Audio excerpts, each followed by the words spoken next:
नमस्कार दोस्तों, स्वागत है आपका हिंदी नॉलेज शो में। तो दोस्तों, जो आज मैं आपको खबर बताने वाला हूं उसमें दो चीज़ें हैं। पहला, अमेरिका ने भारत को एक बड़ा हथियार दिया है। हथियार के बारे में भी आपको बताऊंगा, लेकिन ये वीडियो उससे कहीं ज़्यादा है, क्योंकि आज मैं आपको वो भी बताऊंगा कि कैसे अमेरिका ने भारत को हथियार दिया और भारत और अमेरिका के सरकारों के बीच, भारत और अमेरिका की सेनाओं के बीच जो कम्युनिकेशन लेवल है वो किस स्तर का पहुंच चुका है, जो आज तक किसी भी दो सेनाओं के बीच में नहीं देखा गया है। मैं आपको हर चीज़ डिटेल से बताऊंगा। मेरे साथ आप इस वीडियो में अंत तक बने रहिएगा, बहुत ही अहम ये वीडियो होने वाली है। तो चलिए वीडियो को शुरू कर लेते हैं। तो दोस्तों, आप सभी लोगों को पता होगा कि भारत अपनी नौसेना को मजबूत बनाने के लिए लगातार हथियार खरीद रहा है या फिर बनाकर नौसेना में तेजी से शामिल कर रहा है। मैंने आपको पिछले 1.5 से 2 महीनों में कम से कम 20 वीडियो ऐसी बनाकर दे दी होंगी जिसमें आपको बताया होगा कि आज ये हथियार नौसेना में शामिल हो गया, आज ये बड़ा हथियार शामिल हो गया हो। और इसका कारण है क्योंकि हम नौसेना के मामले में कमजोर नहीं पड़ना चाहते चीन से, क्योंकि हमें हिंद महासागर को रूल करना है और फिर दक्षिण चीन सागर में चीन की मांद में घुसकर चीन को मजा चखाना है। ऐसे में हमें एक बहुत ही ताकतवर नौसेना की जरूरत है। तो इसी को देखते हुए भारत बहुत सारे डिस्ट्रॉयर भी और फ्रिगेट भी तैयार कर रहा है, खास करके डिस्ट्रॉयर की मैं बात करूँ तो। लेकिन दिक्कत डिस्ट्रॉयर बनाने की नहीं है। भारत के पास, जैसे कि मैंने आपको पता होगा, मझगांव डॉकयार्ड लिमिटेड है, कोच्चि शिपयार्ड लिमिटेड है, जहां पर हम बहुत सारी शिप बना सकते हैं और बना रही हैं।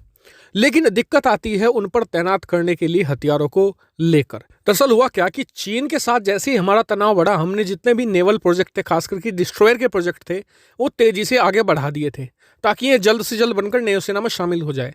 और हमारे जो कोच्चि शिपयार्ड है, इसके अलावा दो बाकी जब सभी शिपयार्ड है, सबने बहुत ही तगड़ा काम किया है और समय से पहले नौसेना को बनाकर ये शिपयार्ड देने की कगार पर है। सभी अपने शेड्यूल से आगे चल रहे हैं।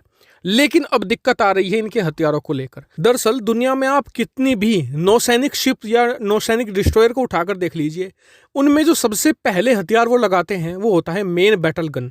इसका इस्तेमाल सबसे पहले होता है और यही हथियार सबसे काम का भी होता है, क्योंकि ये किसी लड़ाकू विमान को भी मारकर गिरा सकता है, किसी ड्रोन को भी, और किसी शिप को बुरी तरीके से छलनी भी कर सकता है। भारत के पास यही नहीं था। जी हाँ, अभी तक हम खरीदते थे एक इटली की कंपनी से, लेकिन उस कंपनी में कुछ प्रॉब्लम हुई, कुछ करप्शन की चीज़ें हुई, तो भारत ने तय कर लिया था कि उस कंपनी से हम कुछ नहीं लेने वाले। तो अब दिक्कत थी कि हम लें किससे। तो ऐसे में अमेरिका भारत की इस इमरजेंसी में मदद करने के लिए आगे आया और मदद देखिए कैसे करी।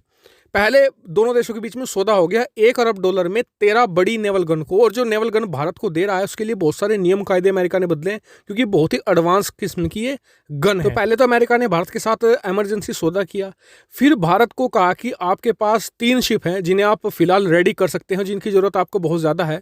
तो हम ऐसा करते हैं कि हमने जो अपनी शिप्स के लिए या अपनी डिस्ट्रॉयर के लिए जो गन्स बनाई थी वो हम अभी आपको दे देते हैं, आप इस्तेमाल कर लीजिए, हम बाद में खुद बना लेंगे, क्योंकि हमें उतनी इमरजेंसी नहीं है। तो 3 तो हमें तुरंत मिल जाएगी। साथ ही कहा है कि 10 हम आपको जितना जल्दी हो सके उतना जल्दी बना देंगे, आपको किसी चीज़ की कोई कमी नहीं होने देंगे। तो सोच सकते हैं कि अब भारत और अमेरिका के बीच कम्युनिकेशन लेवल किस स्तर का है।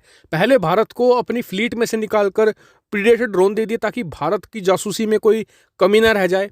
फिर भारत को अब डिस्ट्रॉयर में एक तरीके से गन दे दी है, जो मेन चीज़ होती है, जिसके बिना एक डिस्ट्रॉयर हो ही नहीं सकता। और इससे पता चलता है कि दोनों देशों के बीच जो कम्युनिकेशन है, दोनों सेनाओं के बीच जो कम्युनिकेशन है, वो किस स्तर का इस समय चल रहा है। उम्मीद करते हैं कि दोनों देश ऐसे ही एक दूसरे की मदद करते रहें और चीन को उसके घुटनों पर लाएं। आपका क्या मानना है इस पर कमेंट करके जरूर बताइएगा। साथ ही वीडियो को शेयर कीजिएगा और चैनल को सब्सक्राइब करना बिल्कुल मत भूलिएगा। Thank you for watching video.